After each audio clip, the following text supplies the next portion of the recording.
Okay, y'all, I'm back. Oh, I actually got a time limit on this one, so 48 minutes. So I got to clear out some memory, y'all.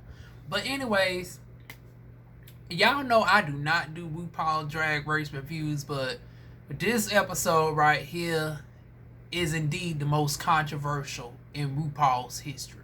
And it's like it was already a political episode, and it was meant to be funny, which the political part of it was the debates or whatever.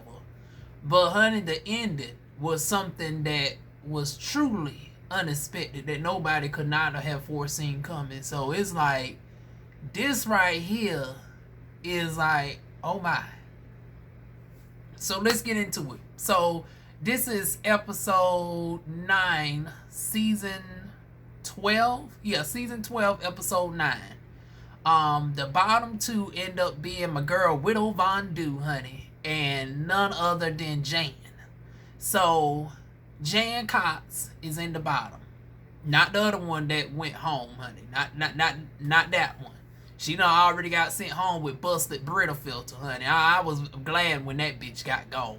Oh, darn on jolly, darn on pumpkin looking at hee talking about she the queen of New York. Well, send your bootlegged queen ass home. If that's what the darn on queen of New York is offering, honey, New York really ain't offering shit. Y'all supposed to be the darn on drag capital of the nation, and this is who y'all got representing y'all talking about she's the queen of New York. New York, this is what we are made of. Honey, if that's what y'all made of, honey, child, boom. In the bottom 4 times in a row. 1, 2, 3, 4 times in a row. Couldn't get a win to save your life though. But you want the darn gonna stay talking shit about somebody else. You so bad and so worried about what Aiden Zane had going on. So worried about what darn on this bitch doing. You should have been stepping your pussy up, whore. But anyways, this ain't no official review. Honey, y'all don't want me to get on doing reviews, honey. Cause the queens will be like, ready or not, here we come. We're gonna find you. Ready or not, here we come. We're gonna find you. Honey, they be ready to find my ass. And when they do, honey, they gonna get this 2-6 darn gone ass whooping, honey. Cause y'all know a bitch is about that life. Fuck with me if you want to. So we ain't trying to take it there. That's why I stay out of the reviews. But I couldn't help but darn gonna review this one right here. Cause it was very politically charged. And y'all know we ain't afraid to go into the politics of it over here, and especially on black issues. Y'all know I'm very immersed in black issues.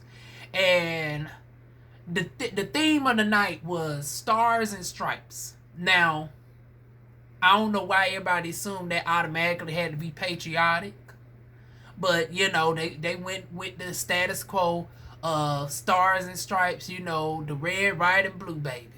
Although it could have been anything, Stars and Stripes. You could have been representing a whole nother country, because I was looking at Jake Otse, honey, his commentary, and everybody was bitching and complaining about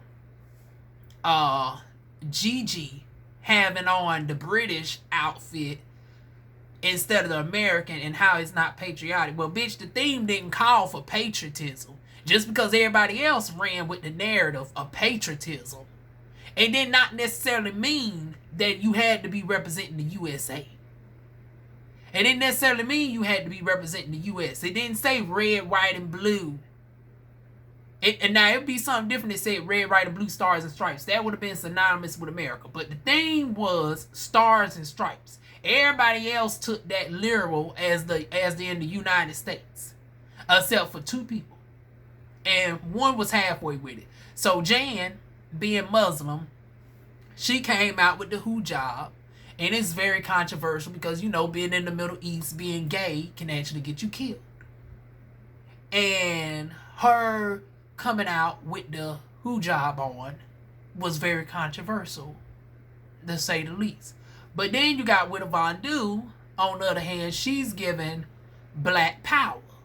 She's giving, I'm not giving you red, white, and blue at all. I'm giving you all black everything. Not mind you, doggone Widow is about at least 6 shades darker than me. Very richly melanated chocolate, about around my mother's complexion. richly chocolate tone. Then she got this black darn on jumpsuit with these silver darn on these trifecta silver stars. A big old luscious darn on glittery afro. And she's giving you darn on full black power, baby. It was given, and it created the conundrum. And even though Widow had an attitude, she was feeling defeated because, you know, she was doing her best and it just wasn't landing. And then she got worse because her jokes are still like, her comedy leans almost like mine's, where it's more, except no, she has an angry woman complex comedy to her. Versus me, I have more of a snarky B. Arthur type humor, and she's somewhat dark like that, except it comes off a little bit too angry and the joke doesn't land. She's not Queen of Emperor like my girl from Ramsey, North Carolina. Honey, shout out to my fellow Kakalaki Queen, baby. Shout out to the motherfucking Heidi in Closet, baby. Honey, Heidi darn gone kicking ass and taking receipts, baby. Done one darn gone episode 9, honey. We was darn gone proud of our fellow Carolinian, baby. Come on through, Heidi. But anyways, yeah, this is about Widow, though. I told y'all don't want me to do no reviews. I really be darn gone hyped up with the reviews, honey. But yeah, back on a serious note, Widow is our fellow black sister, though. Plus size, except the bitch can move. Honey, you give her a dance number, honey, she can move and put darn gone Latrice Royale to shame, honey. Bitch can do splits, she double jointed, she flexible. Honey, Silky Who, and y'all know I stand for Miss Dargon Dr. Reverend Silky Nut the Mad Ganache, honey. But especially by matter of fact, that was the best season. Season 11 of RuPaul's Drag Race was still hands down the best overall season in the history. It just drove me in. But this season was like, I seen better. But this episode right here definitely most controversial in history. Because you got one that's representing Black Lives Matter, Black oppression, Black overcome, Black triumph, Black, empowerment. Then you got this one over here that's representing All Lives Matter. And it was like, oh, I understood her point. And her struggle wasn't undermining, widows. It's just, it was two girls who have unique struggles. And Widow couldn't really be fully sympathetic because even with what, Jan had going on there in America, living in America, dun, dun, dun, dun. So it's like, yeah, you giving this, tale of what can happen to you in the Middle East, but you are now in America where if you did not tell us your background, and if you was not wearing a hijab, we would just take you as a white person. Because realistically, you're still, you're white for the lack of a better term. You're not even the Middle Easterns that we're used to seeing down at the corner store where you have at least a little yellow tone to your skin. Like, you're whiter than some of your white contestants. So it's like, if you didn't tell us you was Middle Eastern, we wouldn't even take you as Middle Eastern. Versus Widow is not only black, but she's like exceptionally melanated. And being from where she's at, I think she said Mississippi, and it's certain streets that she can't go on without her life being threatened. But the difference is, in America, there's some little slither of chance that you might have due process. Versus in the Middle East, it's justified to kill somebody who's gay. So once again, there goes the double entendre, the conundrum. So you got Widow coming from the background of, okay, she's gay, she's plus size, she's feminine, and she's exceptionally dark-skinned, unambiguous. Versus this person is Muslim in America who can pass for white for all of intents and purposes, but even as a brown-skinned person, due to her level of lightness and due to the way America is operating under the Democratic Party, she is still seen up here compared to dark-skinned black people to here. So it's like even the struggles are not comparable, because when it comes to fighting for equality, black people, especially the darker and more unambiguous you are, is not seen as acceptable.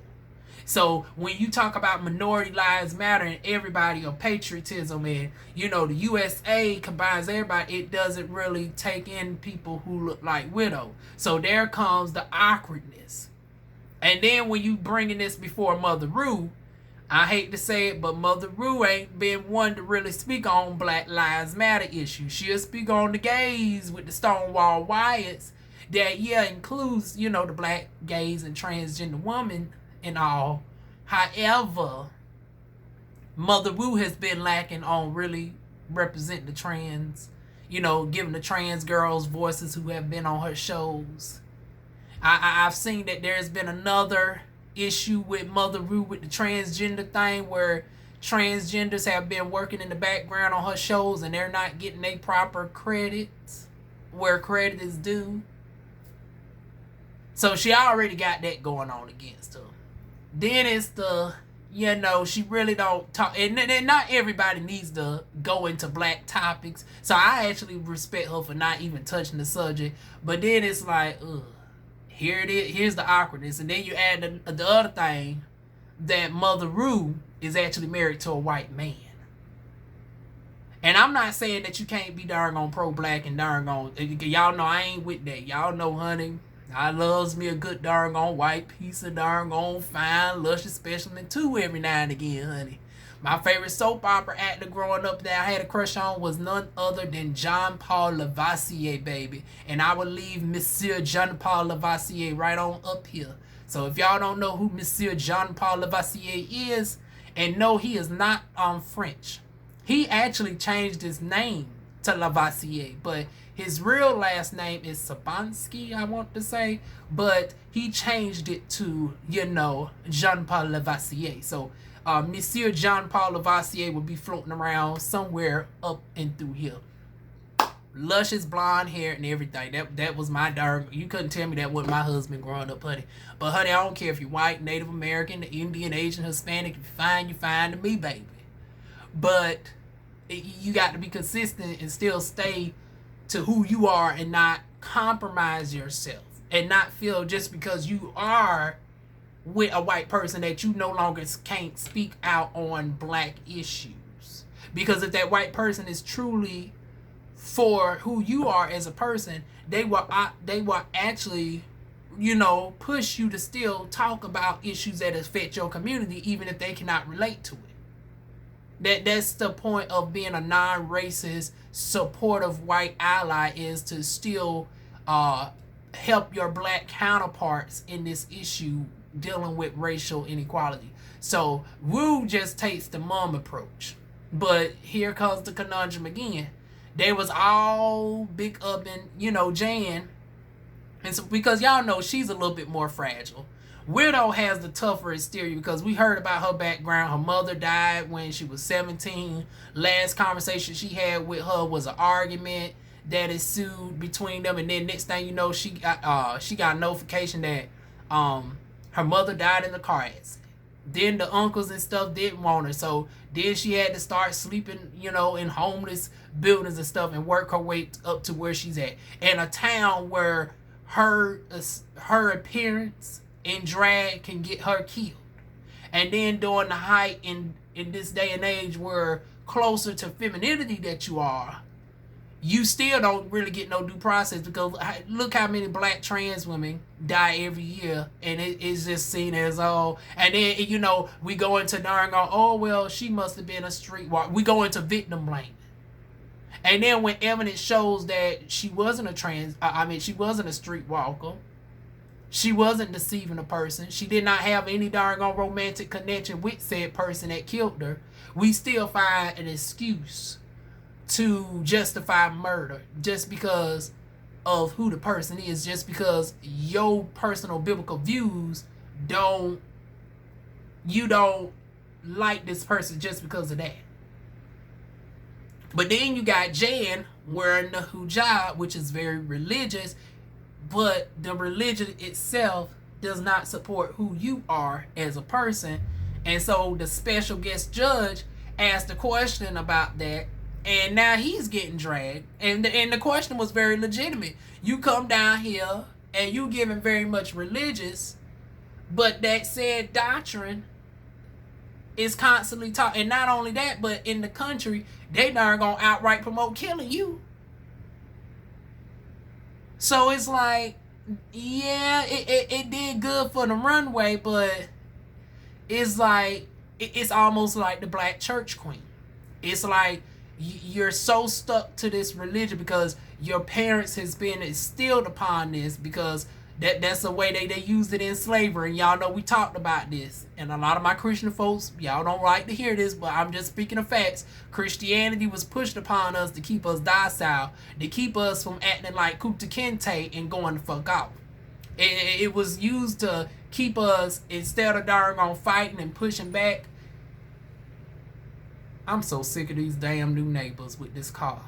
But I get rid of one set of darn on ratchet neighbors. Here comes another set. But I digress. But anyways, we went from being more physically vocal and not taking bullshit to now we give it up to Jesus. And you know, all these police brutality cases, all these darn on killing of innocent black people in the street, and we just say, oh, we just gonna pray it away, God gonna fix it. But it didn't it say in the Bible that but y'all don't listen to the Old Testament anymore.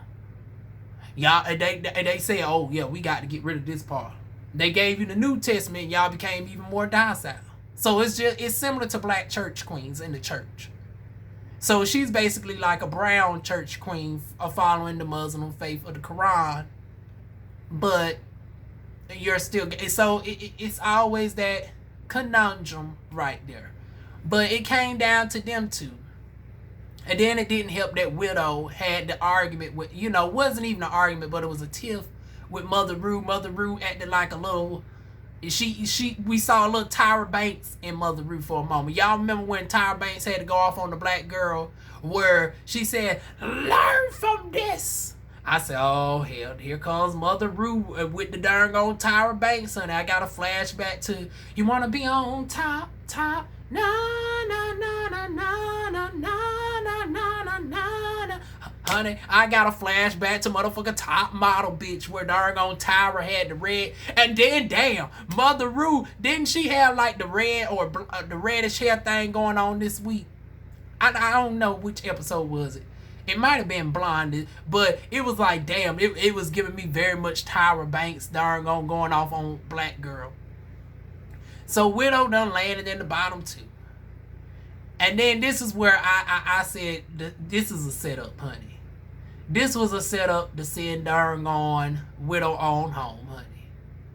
Now, I don't know what goes into picking the songs, but I'm thinking like, and sometimes they pick the songs on purpose to be more in favor to a certain queen instead of being non-biased. That's my fan squeaking, y'all. My bad. Yeah. I got both these fans on because it's hot as hell. And then this darn on truck out here, darn. Fix it, honey. But anyways, this is where I say sometimes they be selecting the songs where it leans more in favor to one queen's aesthetic. Because why in the hell did they choose Katy Perry, which is very white? And I'm not saying that a black queen can't sing to a white girl song and vice versa. But it's like, why was it calling for such light, airy girliness? And then Widow Von Du got this very dark, she's the only queen with black on. She's the only queen embodying seriousness because of the nature of what her outfit represents. And then you want her to turn around and give you very light, baby, it's a firework, baby, let your colors burst, boom, boom, boom, light it up the room. Honey, I'm like, I know damn well, yeah, this is a motherfucking setup. How in the hell you got this darn on fireworks song and Widow dressed like this? And so I already felt like that was a shot against her. And I'm not, and I know the theme once again was Stars and Stripes. The theme was Stars and Stripes. So I said, let me go find some songs that would have been neutral, that had flares of both of their personality. Because Jan is a white girl that don't got no rhythm, honey. And you know, that's no shade to all the white girls, like, because there's some queens on there that's white that can actually get down and dance. She ain't one of them. But I came up with two. I said, okay, they could have played Lady Gaga's Starstruck. Starstruck, baby, starstruck, lover, lover, starstruck. You know, Flo Rida comes in with the deep voice. So that balanced it out, because you got a little hip hop for darn on Widow Von Du to get down to. But then you got Lady Gaga, who normally is giving you rah rah ramanada, I want your romance. I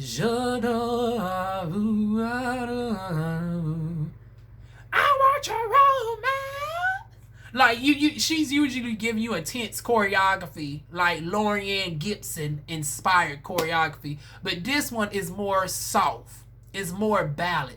Starstruck, baby, starstruck, lover, lover, starstruck.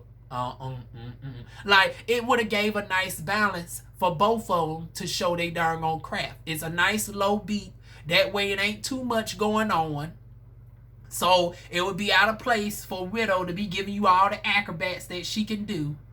You wouldn't have to worry about her giving you the flips, because it wouldn't match the aesthetic of the song.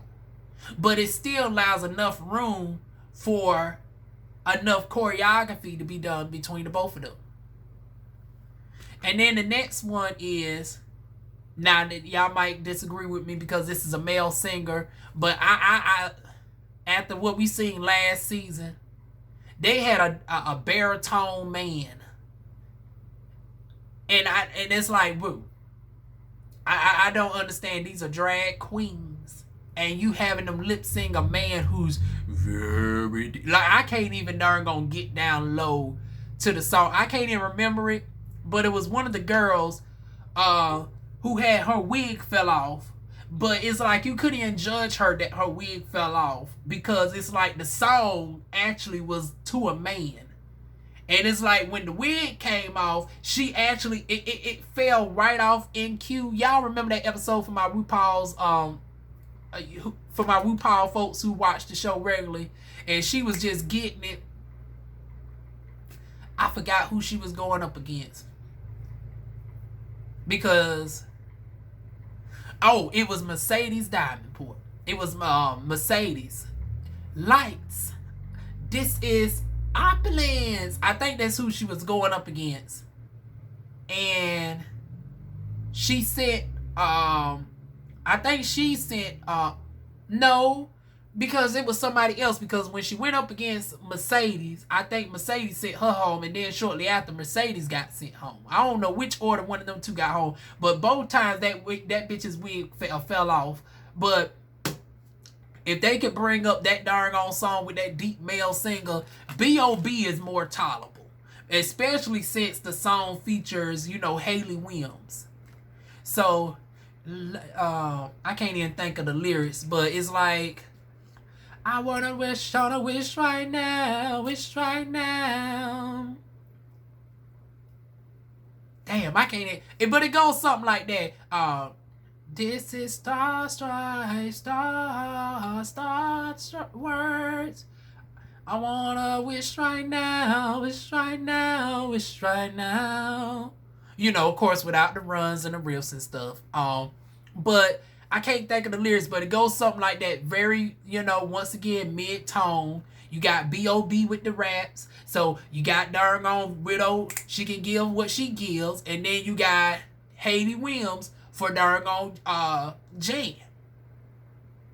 I hope that Jan Cox or whatever. I think that's her name, once again. Because I know there was a Jan that was... I'm not talking about that Jan. I'm talking about the Muslim Jan. Her name, I think, is... both of them got that. I think both of them got Jan in it. One's Jan Cox, and the other one was just Jan. But yeah, I found that it was a setup. But what was y'all thoughts on that? Like I said, I found that Mother Ruth just wanted the excuse to send Widow home. And then it's like when we factor in the show production VH1 don't really like too many people speaking up on black issues that is in seriousness. Like they'll let the Love and Hip Hop crew do it because they know they about to do some shit that's gonna counteract all that. They're gonna do some shit that counteract all that, like toss a glass at somebody, jump across the table, and all that bullshit. But when you get somebody that had the seriousness of darn on Widow Von Du, I was like, the executive's gonna tap on Mother Ruth's shoulder, like, this is giving a little bit too much pro-black empowerment, honey. This is darn on revealing a little bit too much tea. It's like you got all these other girls in line, darn on talking about, let's get out and vote and, red, white, and blue, but you got this one queen giving darn on a little bit pro-black empowerment. So that goes to show that even when you're gay, you can be feminine and still speak on pro-black issues. You're going to get a little bit of pushback. But then you got the conscious community wouldn't be as willing to accept. And this is certain parts. This is not everybody. But certain sectors of the conscious black community would look at Widow and just say, oh, well, she's gay. She's compromised. And this is why we don't get anywhere. Because we still got this darn on division going on in our darn on community. Where it's like, it's okay to speak on black issues unless you're gay, you're trans. They don't necessarily go, they don't really talk about lesbians as much. But if you're a masculine butch lesbian, that's a strike against you. Hypocritically, they don't necessarily mind the feminine lesbians. They don't. And that led into another subject where, they was getting on the actor who was mentioning about the hypocrisy of pretty much representing a religion that is against you. Jake Ansay was showing all these tweets of lesbian women who were saying that, oh well, I'm lesbian, I'm Muslim, and I don't get backlash. Once again, it's not the same thing. Lesbians, especially feminine lesbians, do not get the same backlash as darn gay men. So it's one thing to be a lesbian and be Muslim. Just like it's one thing to be lesbian and gay in the church. Because a lesbian who is feminine is still wearing a dress in the church. Now, they get on the masculine lesbians because they have a thing, like, the old school churches, the apostle churches or whatever. They don't like no women wearing no darn pants. But, if you're a feminine lesbian, for the most part, you probably wearing a dress. Versus a gay feminine queen coming in the church with a dress on. Oh, that's a huge no-no.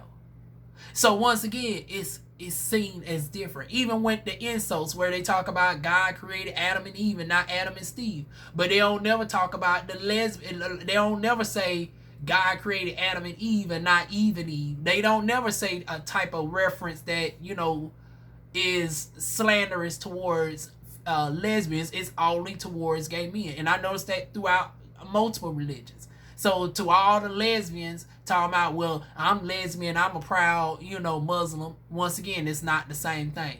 Because even when we see the stoning, it's always 90+% of the time men that's getting stoned. It's rarely women. The women who get stoned is usually the ones who were caught cheating on their darn own spouse. Not that you was found out to be a lesbian.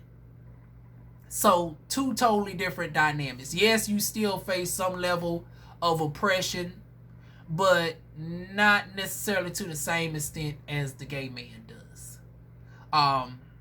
So I found that to be a mute point that they was trying to bring up. It was like, no, it's, similar struggles, but once again, the gay male struggle in the Middle East is going to be a lot more higher than the lesbian struggle. Same thing here in America.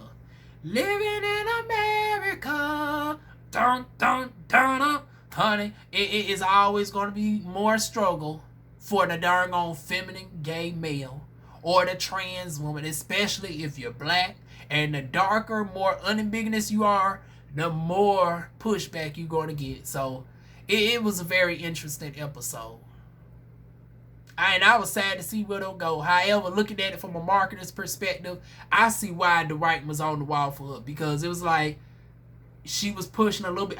Because I personally feel if she didn't push that bold statement, and she didn't have that bold statement, honey, that song, because y'all thinking that this shit is in real time, like that the song was already This shit is recorded over a course of days.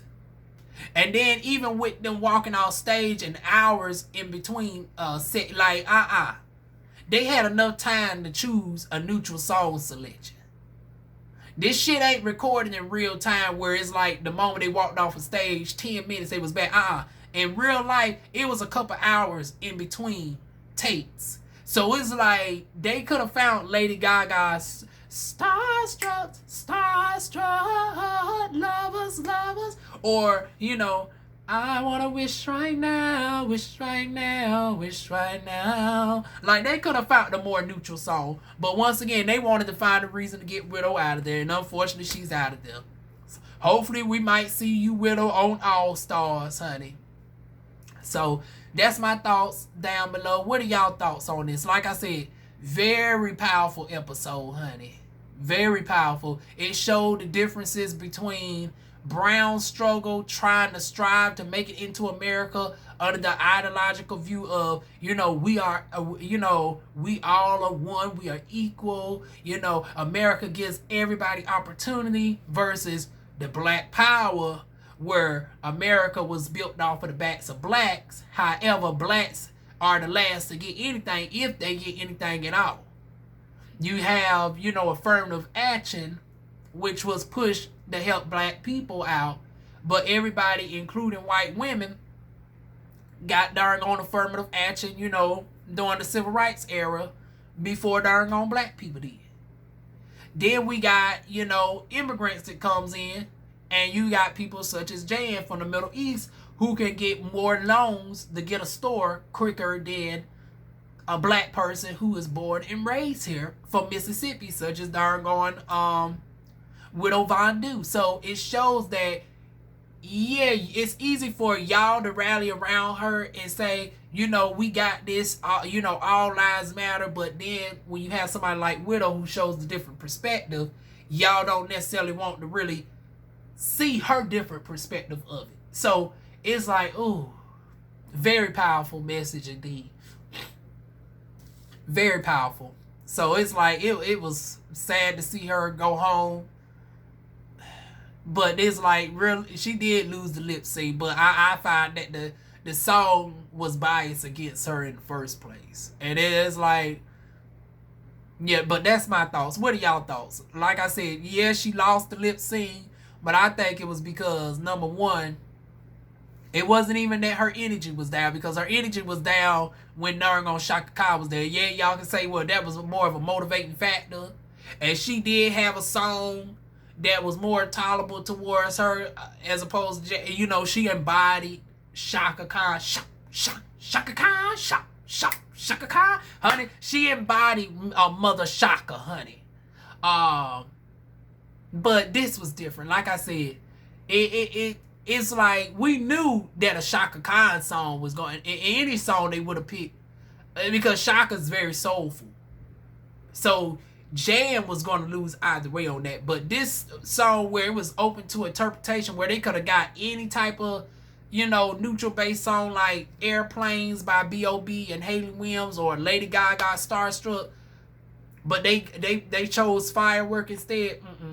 I think this was a motherfucking setup. So with that being said, y'all leave y'all thoughts down below. And Widow Von Du, hopefully we see you on All Stars, baby. Mwah.